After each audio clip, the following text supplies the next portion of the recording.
Bapak Ibu sekalian yang berbahagia, puji syukur kehadirat Allah dengan mengucapkan alhamdulillahirabbil alamin. Berselawat kepada Nabi dengan mengucapkan Allahumma shalli ala Muhammad wa ala ali Muhammad fil alamin innaka Hamidum Majid. Mudah-mudahan kita semua yang hadir istiqamah dan husnul khatimah. Amin ya rabbal alamin. Baik Bapak Ibu. Di malam hari ini, insyaallah mudah-mudahan ini akhir karena sudah masuk pada akhir daripada pembahasan Palestina. Tapi setidaknya yang ingin kita sampaikan, setidaknya ada model untuk meraih kemenangan di Palestina bagi kita. Sampai kata baginda Nabi Muhammad SAW yang tadi hadis kita bacakan di awal. Kata Nabi, la yazalu ta'ifatun min ummati qa'imatan bi amrillah la yadurruhum man khadhalahum aw khalafahum hatta ya'tiya amrullahi wa hum zahiruna 'alan nas. Kita artikan. Dari Umair bin Hani bercerita kepadanya berkata, saya mendengar Muawiyah berkata di atas mimbar. Saya mendengar Rasulullah SAW bersabda, akan senantiasa ada sekelompok umatku yang menegakkan perintah Allah. Tidak ada yang membahayakan mereka, orang yang menghinakan atau menyelisihi mereka. Hingga datangnya hari kiamat. Dan mereka akan selalu menang atas manusia. Lalu Malik ibn Yukhamir As-Saksaki berkata, wahai Amirul Mukminin, saya mendengar Mu'adz bin Jabal berkata mereka adalah penduduk Syam. Lalu Muawiyah berkata dengan mengangkat suaranya, inilah Malik. Menyatakan bahwa ia telah mendengar Mu'adz mengatakan mereka adalah penduduk Syam. Ma'asyiral muslimin rahimakumullah, Bapak Ibu sekalian yang berbahagia. Di dalam riwayat yang lain, la tazalu isabatun min ummati yuqatiluna ala abwabi Dimashq wa ma haulah. Kata Nabi, la tazalu min ummati, kelak umatku akan betul-betul menguasai atau berperang atau menang atas abwabi Dimashq, gerbang-gerbang Dimashq, Syam, Damaskus. Wa ma haulahu, dan sekitarnya. Au ala abwabi Baitul Maqdis, dan sekitar daripada rumah Allah Baitul Maqdis. Wa ma haulah, dan sekitarnya. La yadurhum khazlan, sekalipun orang-orang yang memusuhi mereka tak akan mampu membahayai mereka. Zahirina alal haq, yang menang akan menang, yang jelas, yang hak akan menang atas kebatilan. Ila an taqumas sa'ah, sampai hari kiamat itu datang. Baik Bapak Ibu, di dalam riwayat yang lain, setidaknya di akhir zaman Palestina itu terdapat 4 hadis yang berbicara aspek akhir zaman terkait Palestina. Yang pertama, kata Allah, kata Nabi dalam hadisnya itu, Allah akan selalu menjaga Palestina.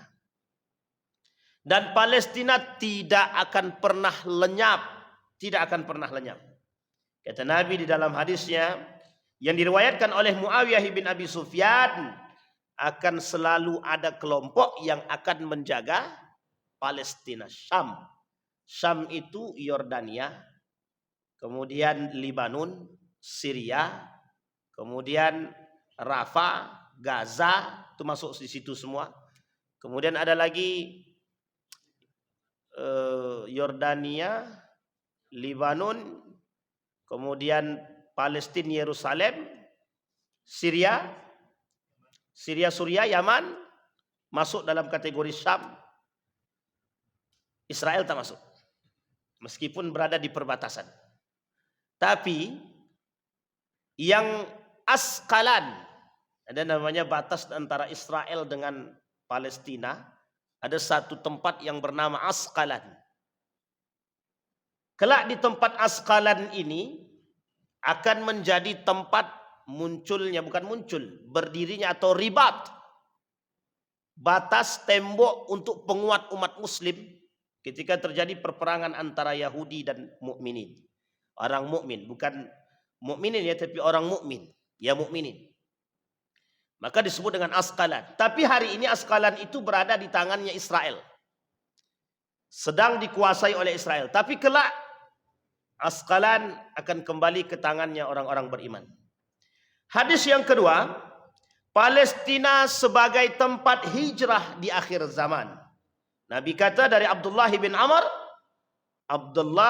Amr bin As, Rasulullah SAW bersabda, akan terjadi hijrah sesudah hijrah. Hijratun ba'dal hijrati. Akan terjadi hijrah setelah hijrah. Maka sebaik-baik penduduk bumi adalah orang-orang yang mendiami tempat hijrahnya Ibrahim. Di mana hijrahnya Ibrahim? Nanti kita lihat. Lalu yang tersisa di muka bumi hanyalah orang-orang yang jahat. Dua kategorinya. Satu nifak, yang kedua kafir. Orang kafir, orang munafik. Dan ini dikatakan Nabi. Nah, orang yang beriman kemana? Berhijrah yang mendiamkan tempat Nabi Ibrahim. Mana dia? Di mana tempat Nabi Ibrahim? Palestina, Yerusalem. Jadi Nabi Ibrahim ini karena punya dua istri, maka Ibrahim punya dua tempat.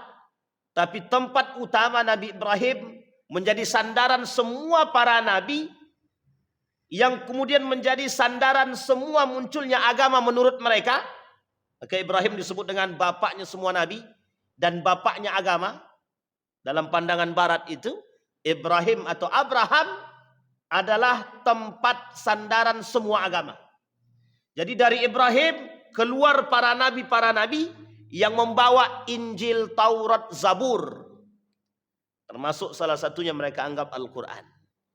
Dalam pandangan Islam sama.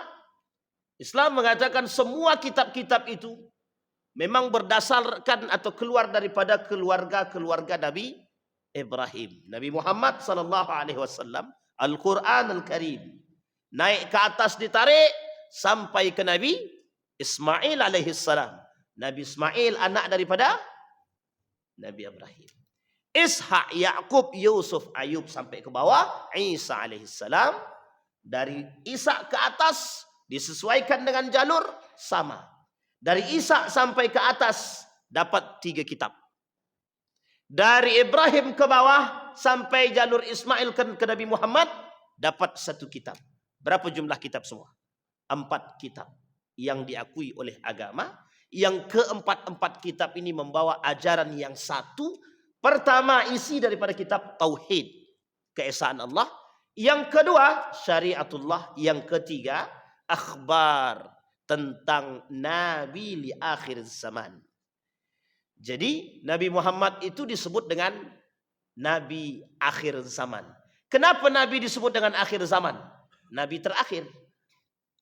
Maka lahir Nabi dalam kitab Armageddon itu, Nabi lahir tanda kiamat. Nabi wafat tanda kiamat. Kenapa? Habis Nabi, habis selesai. Maka akhir daripada al-anbiya, baginda Nabi Muhammad SAW. Maka setelah Nabi tidak ada lagi namanya Nabi. Yang muncul sahabat. Kemudian muncul tabi'in, tabi'in. Yang kategorinya adalah as-salihun.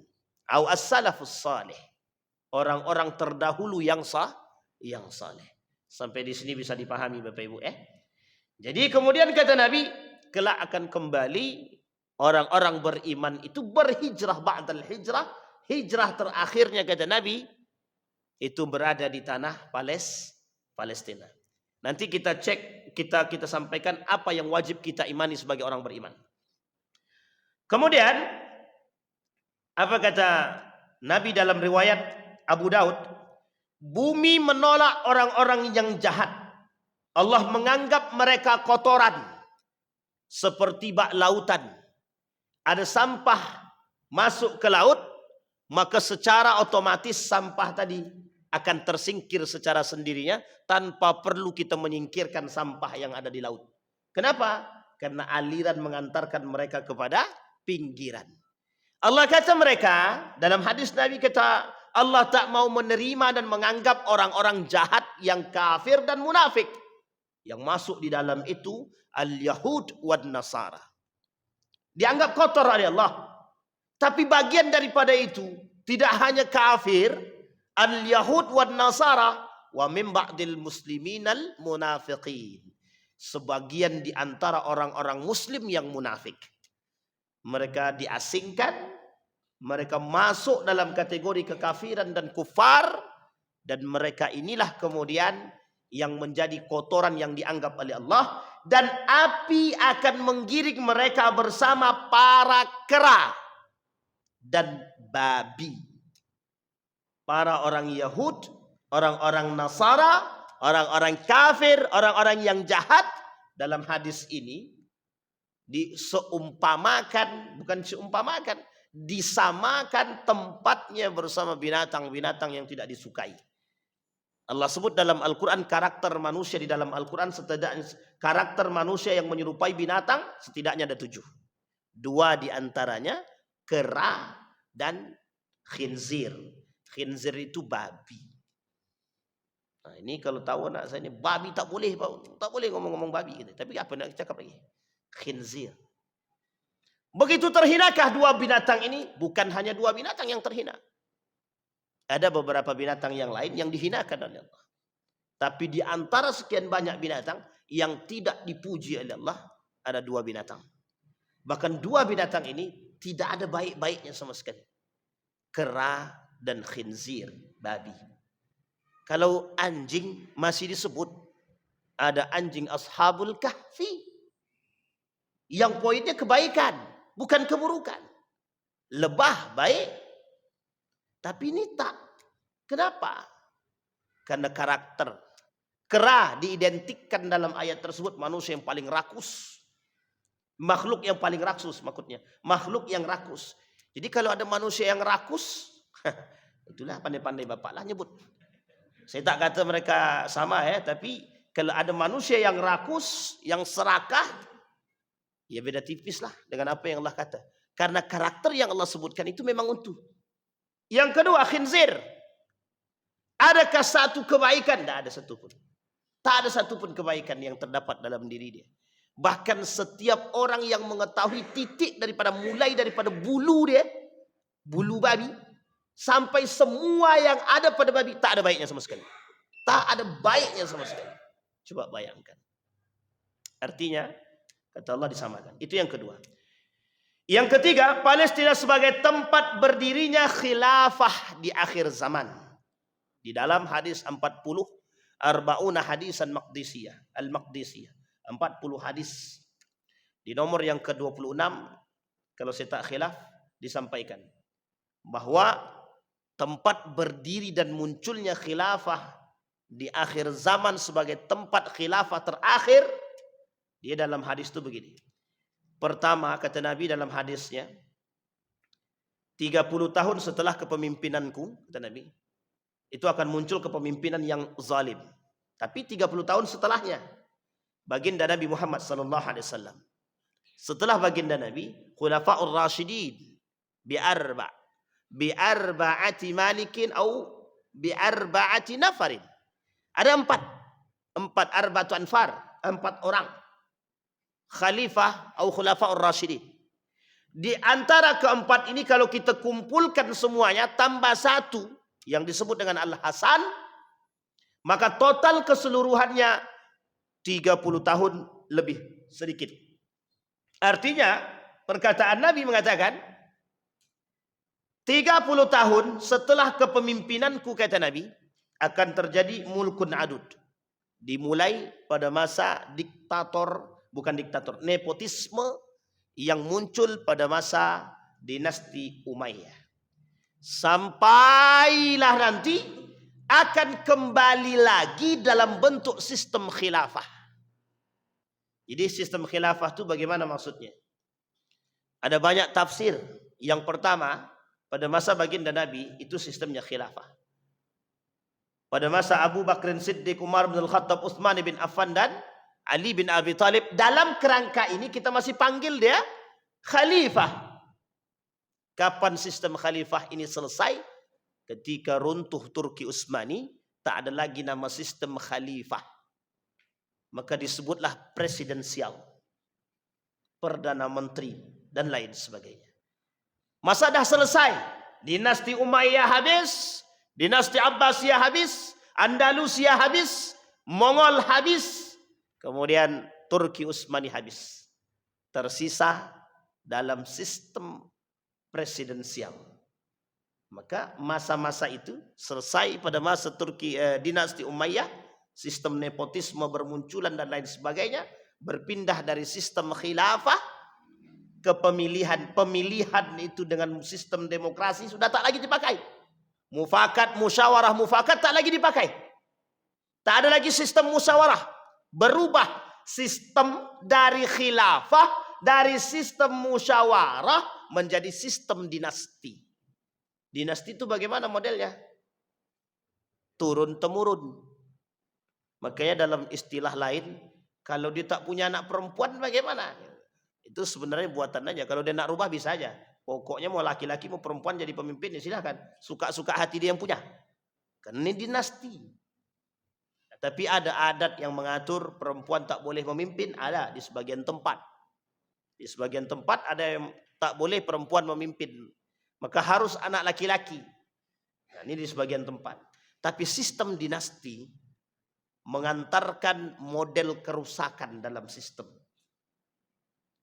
Sistem dinasti memberi ruang pada sistem monarki. Sistem dinasti memberikan ruang nepotisme terbesar. Sistem dinasti memberikan ruang kepada sistem yang disebut dengan monopoli terbesar. Apa yang ingin dilakukan oleh seorang pemimpin?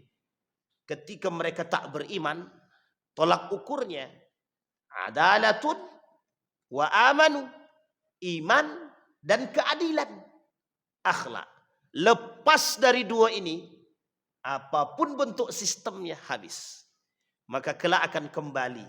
Kata Nabi, akan kembali dunia ini kepada sistem yang disebut dengan khalifah. Sebagian ulama yang lain mengatakan sistem khalifah yang akan kembali di akhir zaman itu adalah bersatunya semua umat muslim di muka bumi ini dengan model sistem yang mereka miliki, tapi dalam satu komando. Misal, ini dalam pandangan yang lain. Saudi punya negara sendiri dengan sistem kerajaannya, Turki dengan model kepemimpinannya, dan lain sebagainya. Setiap negara punya model kepemimpinan masing-masing. Tapi ada satu komando di antara semua negara-negara ini yang akan kembali kepada sistem satu komando. Itu yang pertama. Tapi pada makna yang kedua, ulama hadis mengatakan pada makna yang kedua, kembali persis seperti yang terjadi pada masa baginda Nabi Muhammad sallallahu alaihi wasallam. Sampai turunnya tentara-tentara yang disebut dengan Imam Mahdi, seorang pemimpin yang gagah yang berasal dari keturunan baginda Nabi Muhammad sallallahu alaihi wasallam. Palestina sebagai tempat berdiri akhirnya khalifah di akhir zaman. Yang keempat, Asqalan di Palestina sebagai tempat ribat terbaik. Pertanyaannya, apa yang disebut dengan ribat? Ribat adalah satu batasan tembok yang bukan tembok, tempat yang kelak di tempat ini kekuatan umat muslim terbangun, dan dari situlah umat muslim akan berperang melawan yang disebut dengan Yahudi. Tapi hari ini Asqalan itu berada dalam genggaman Israel. Tapi kata sebagian ulama mengatakan, menurut para pengamat, tak lama lagi Asqalan akan dikuasai. Oleh siapa? Oleh para pejuang-pejuangnya Allah. Asqalan merupakan sebuah desa di jalur Gaza yang saat ini dikuasai oleh Israel. Meskipun diduduki oleh Zionis Israel, Asqalan akan menjadi tempat terbaik untuk melakukan ribat, yakni menjaga daerah perbatasan orang-orang muslim. Ibnu Abbas mengatakan bahwa Rasulullah SAW pernah bersabda, permulaan dari perkara Islam ini adalah kenabian dan rahmat. Kemudian tegaknya khilafah dan rahmat. Kemudian berdiri kerajaan dan rahmat. Kemudian berlaku pemerintahan kerajaan kecil-kecil dan rahmat. Lalu orang-orang memperebutkan kekuasaan seperti kuda-kuda yang berebut makanan. Maka pada saat itulah hendaklah kalian berjihad. Sesungguhnya jihad yang paling utama adalah ribat. Dan sebaik-baik ribat kalian adalah di Asqalan, perbatasan. Di desa kecil tak jauh dari Gaza yang hari ini sedang dipegang oleh Israel. Dari 4 hadis ini adalah posisi Palestina di akhir zaman. Bagaimana harus sikap seorang mukmin terhadap Palestina? Yang pertama, mengimani bahwa Palestina adalah negara akhir daripada hijrah orang beriman, wajib. Yang pertama. Yang kedua, mengimani bahwa Palestina akan mendapatkan kemenangan yang nyata dari Allah adalah wajib. Jadi jangan pernah ragukan. Kalau ada orang yang ngapain orang-orang rakyat Palestina itu bertahan di sana. Bunuh diri saja. Kebodohan yang nyata menunggu bom datang, sudah tahu sering diserang tapi tetap bertahan di sana.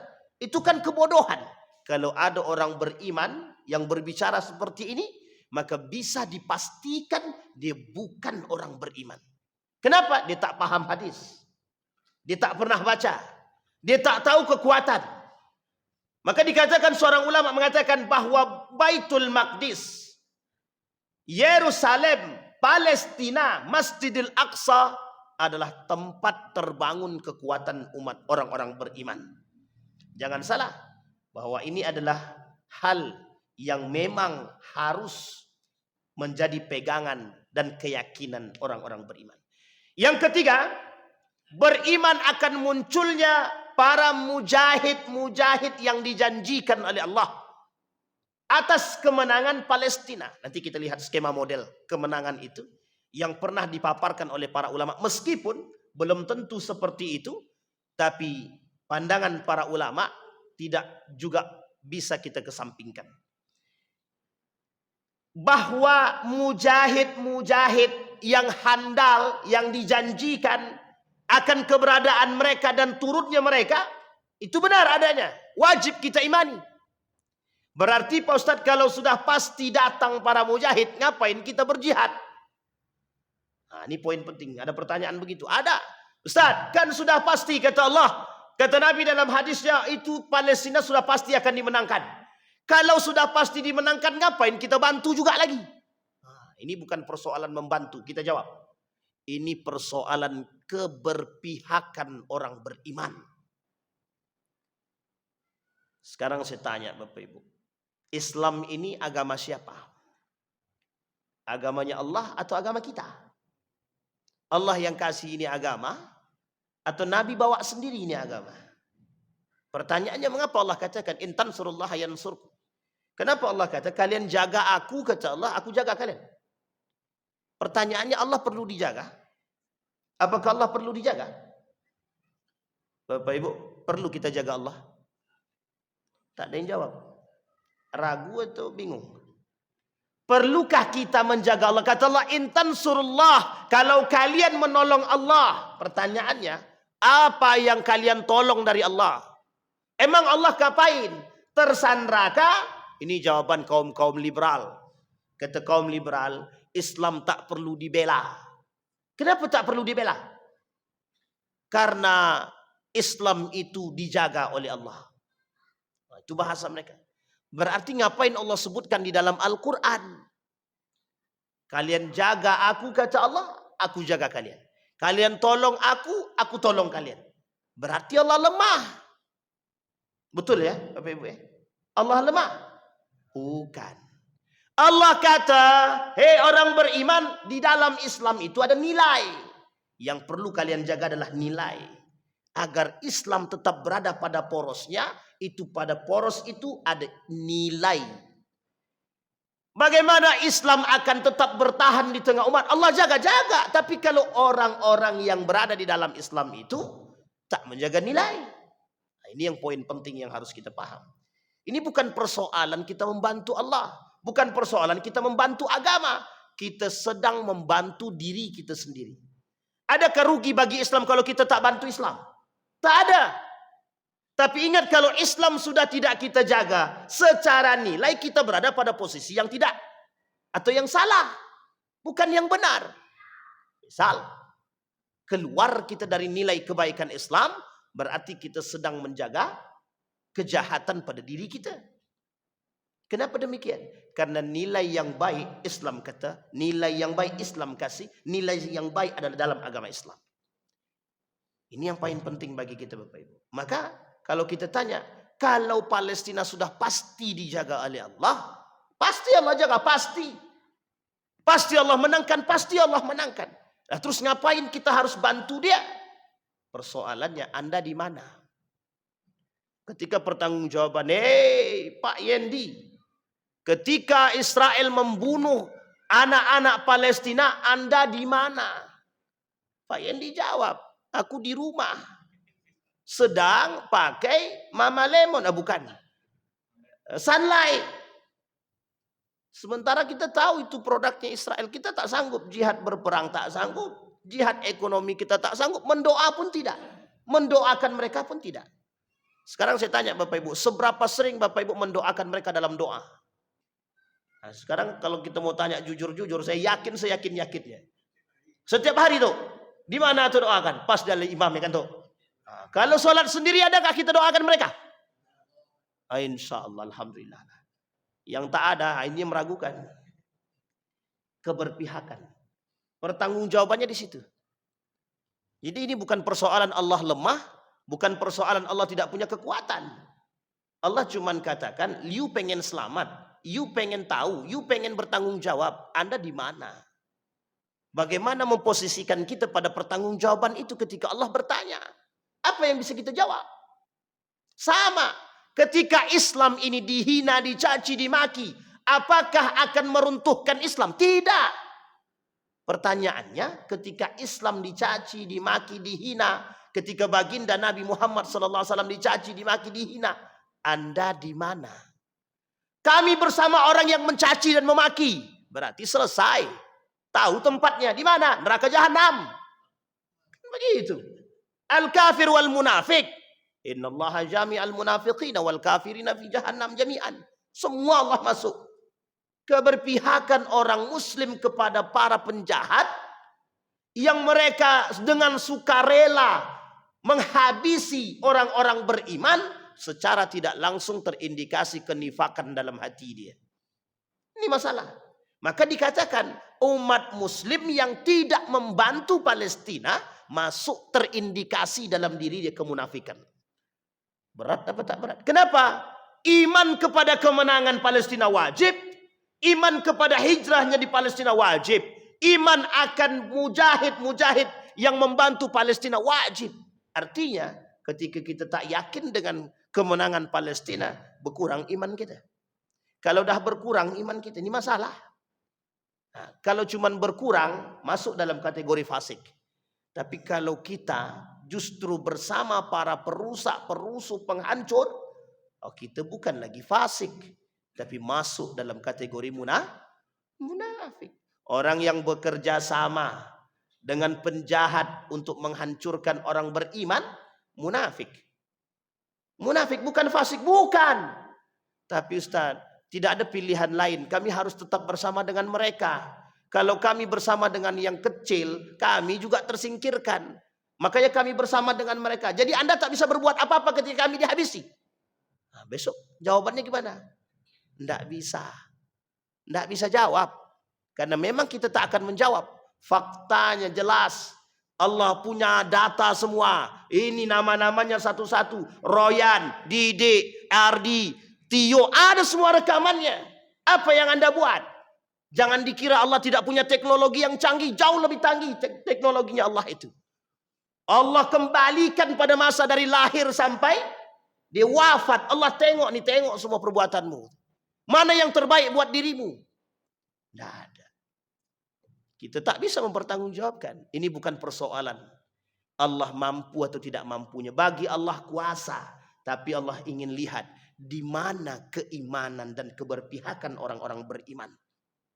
Maka tak salah ketika dikatakan di mana keberpihakan orang-orang beriman di akhir zaman.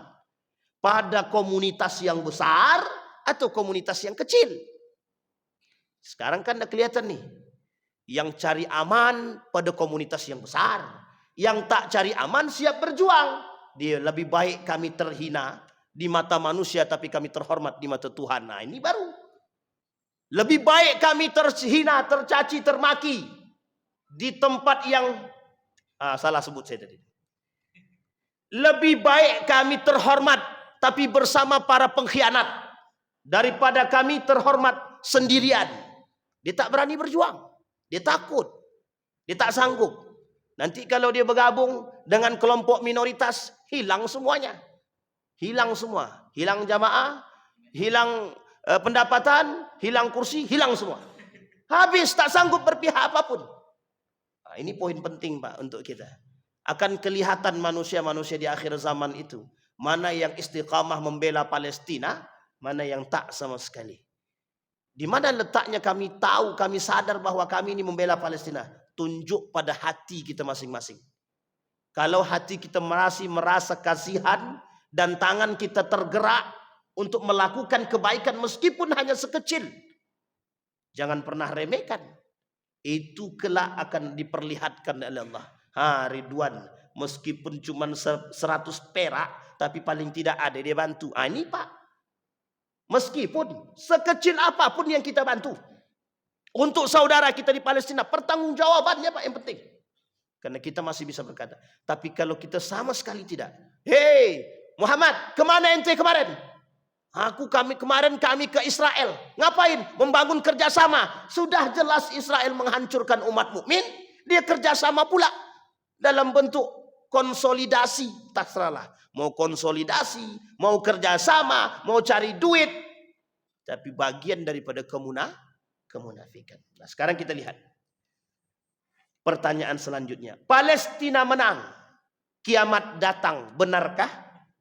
Ini pertanyaan. Palestina menang.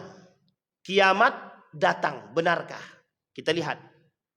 Kalau kita rujuk kepada sejarah perperangan kaum atau Bani Israel, setidaknya kata Allah, akan Allah lakukan 2 kali. Mereka melakukan la tufsiduna fil ardi marratain. Mereka akan melakukan kerusakan yang besar, sebesar-besarnya selama 2 kali. Yang pertama, Yerusalem pernah ditaklukkan oleh Umar bin Al-Khattab. Pada masa itu, penaklukannya bukan dengan perperangan. Tanpa ada pertumpahan darah. Karena negosiasi yang dibangun, serta kelompok yang dimiliki, serta kekuatan, menjadi timbul rasa takut dalam diri para Nasrani ketika itu. Yang kedua pada masa Salahuddin Al-Ayyubi. Ini dia yang pertama sekali. Di mana terjadi kerusakan yang besar dan perperangan-perperangan yang dalam sejarah Islam tidak pernah bisa kita lupakan. Kenapa demikian?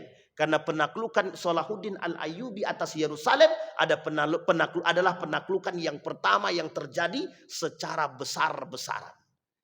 Maka oleh mereka, kaum-kaum Israel sangat mengutuk yang disebut dengan Al-Ayyubi. Mereka mengutuk itu.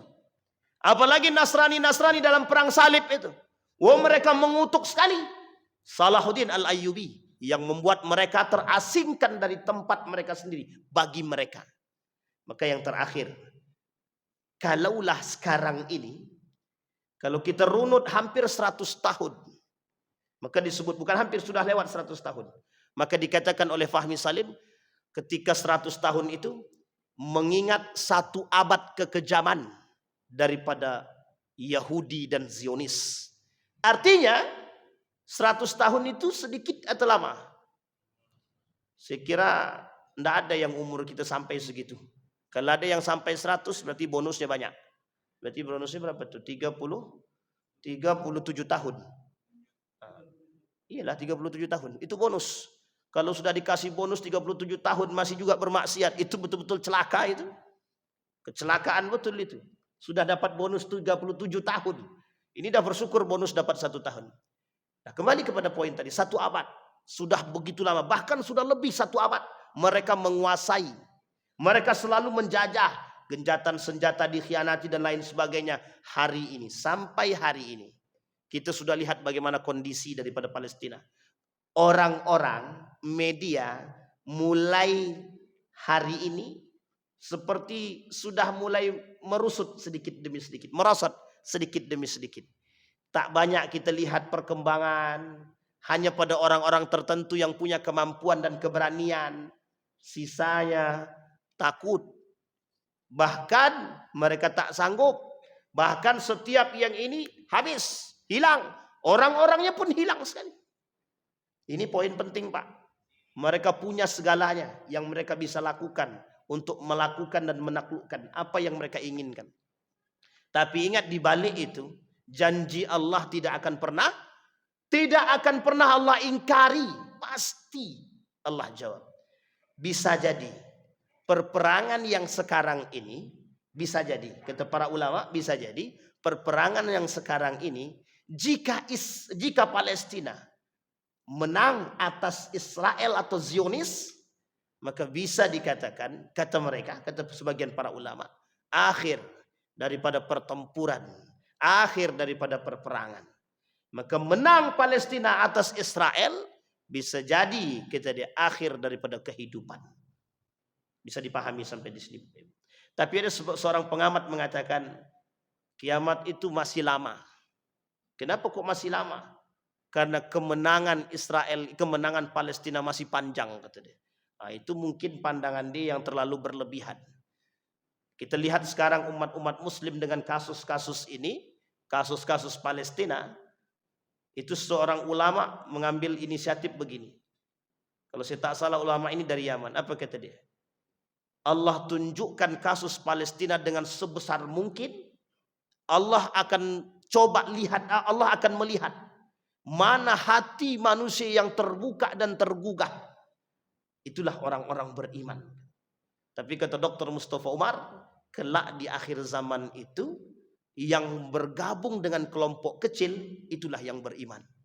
Yang bergabung dengan kelompok besar, itulah para munafikun, kata beliau. Jadi saya mengikat daripada kalimat yang disampaikan oleh Dr. Mustafa Umar, tak salah. Kenapa? Karena kelak di akhir zaman, orang-orang beriman bersama orang-orang beriman. Kapan itu? Ketika nilai-nilai Islam ini sudah tak berada dalam genggaman orang-orang beriman. Ketika nilai-nilai Islam ini sudah hilang daripada diri orang-orang beriman. Seperti yang dikatakan oleh baginda Nabi Muhammad SAW. Kata Nabi, oral Islam urwatan. Simpulnya Islam hilang sedikit demi sedikit. Kemudian kata Nabi dalam riwayat yang lain, wayabkal husalah, tersisa di tengah umat-umat itu manusia-manusia yang jahat, yang tidak berperi kemanusiaan, yang tidak punya hati, yang tidak mau memperhatikan sesama. Kata Nabi, orang-orang seperti ini, yang kelak muncul seperti ini, merekalah yang disebut dengan para pengkhianat dan munafik. Yang kelak mereka bersama dengan orang kafir, yang kelak mereka bersama dengan Dajjal. Poin penting yang harus kita pahami. Nah, Bapak Ibu sekalian yang berbahagia, terakhir, berarti apa akhir daripada kehidupan Palestina? Akhir daripada kehidupan Palestina yang pertama, akan Allah menangkan yang pertama. Yang kedua, akan muncul panglima-panglima, mujahidin. Akankah itu kita? Ada yang mengatakan mungkin sebagian daripada Malaysia, kata dia. Karena ada yang mengatakan wilayah Asia. Tapi ada yang mengatakan Nabi bilang dari wilayah timur. Berarti mungkin bukan kita. Tapi bisa jadi. Dan kita tidak tahu. Dan inilah yang disebut dengan hadis. Perkataan yang tidak bisa dimutlakkan kebenarannya, artinya benar mutlaknya, tapi tak bisa dipahami secara mutlak, membutuhkan analisa dengan menganalisa keadaan-keadaan daripada hadis baginda Nabi Muhammad sallallahu alaihi wasallam. Yang kedua, yang ketiga, kata Nabi, Palestina akhir zaman adalah tempat dibentuknya mukawamah dan kekuatan orang-orang beriman. Dan yang keempat, bahwa Palestina kelak adalah sumber daripada akhir perjalanan orang-orang beriman. Artinya Bapak Ibu, kalau kita masih di Pekanbaru, waktu itu bisa jadi kita tak masuk golongan orang-orang beriman. Tapi na'udzubillahi tsumma na'udzubillah. Kalimat ini jangan dipahami letterlek. Karena bisa jadi pada saat itu Allah sudah matikan kita. Bisa jadi pada saat itu Allah tidak inginkan kita bersaksi atas kejadian tersebut. Bisa jadi pada saat itu kita dikumpulkan bersama orang beriman di sana. Itu caranya Allah. Dan yang terakhir, Bapak Ibu sekalian yang berbahagia, Palestina adalah tanahnya orang Muslim, tanahnya orang beriman. Palestina bukan tanahnya Israel, bukan tanahnya Zionis, bukan. Hari ini yang mengaku Israel bukanlah Bani Israel. Yang Zionis bukan Bani Israel. Yang Yahudi bukan Bani Israel. Sesungguhnya Bani Israel yang Allah sebutkan, mereka adalah pengikut Nabi Ya'qub alaihissalam. Artinya yang sekarang bukan pengikut Ibrahim, bukan pengikut Ya'qub, bukan pengikut Ishak, bukan juga pengikut para nabi yang lain. Kenapa demikian? Karena mereka semua yang membangkang terhadap para nabi. Bani Israel pembangkang, ya. Bani Israel perusak, ya. Bani Israel melakukan kerusuhan, iya. Yang Allah sebutkan dalam Al-Quran, wala tufsidu fil ardi ba'da islahiha. Jangan kalian melakukan kerusakan di muka bumi ini setelah terjadi perbaikan. Siapa mereka? Bani Israel. Bani Israel semua. Tapi apakah Bani Israel itu yang disebut dengan kerusuhan-kerusuhan itu? Apakah mereka sampai hari ini? Bukan. Bukan. Mereka adalah kelompok-kelompok yang hanya mengatasnamakan kelebihan atas Bani Israel yang Allah sebut di dalam Al-Quran yang mendapatkan keutamaan. Seperti yang Allah katakan, kami lebihkan kalian atas yang lain jika kalian beriman. Tapi hari ini kita melihat semua di antara mereka bukanlah bagian daripada itu. Kenapa? Karena mereka hari ini tidak seutuhnya berpegangan pada agama-agama nenek moyang mereka. Abraham punya beberapa agama dalam pandangan mereka. Majusi, Nasrani, Yahudi. Tapi ketiga-tiga ini memiliki buku. Ada kitab yang mereka miliki, Zabur, Taurat, Injil. Yang oleh mereka anggap itu adalah bagian daripada nenek moyang mereka. Pada hari ini, itu semua bukanlah daripada mereka, karena sudah terjadi perubahan. Baik daripada Taurat, baik daripada Zabur, baik daripada Injil, sudah terjadi perubahan. Dari masa dahulu sampai hari ini, tidak ada sama sekali kesamaan. Tidak ada sama sekali kesamaan. Dalam Injil, Taurat, dan Zabur, pengakuan atas Allah, mereka sudah selewengkan dan simpangkan. Tentang baginda Nabi Muhammad SAW, hanya sebagian ada yang mengatakan iya, yang tidak. Tapi lebih banyak mereka tak mau mengakui. Terutama bagi Bani Israel, yang hari ini mereka sebut sebagai Israel, Zionis, ataupun Yahudi. Mereka menganggap pengikut Daud, mereka mengakui pengikut Salman atau Salman. Padahal bukan. Solomon, Nabi Sulaiman. Daud menurut mereka yang terkuat adalah nenek moyang mereka.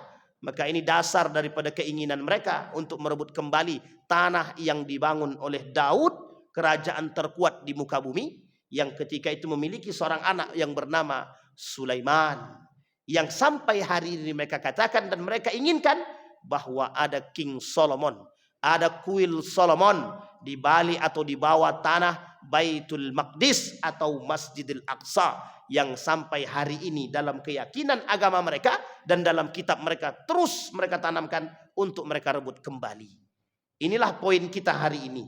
Mudah-mudahan di akhir zaman betul janjinya Allah, Allah menangkan Palestina dan kita bersaksi akan kemenangan Palestina kelak. Amin ya rabbal alamin. Mudah-mudahan ada manfaat bagi kita semua. Mudah-mudahan bisa menjadi sandaran bagi kita, bisa mengambil ibrah, bisa menjadi manusia yang kokoh dan iman, tetap berada pada posisi kebenaran meskipun kita termasuk golongan yang sedikit. Lebih baik sedikit terhormat daripada bersama yang ramai tapi kita terhina di hadapan Allah. Fa'tabiru ya ulil absar la'allakum tuflihun. Assalamualaikum warahmatullahi wabarakatuh.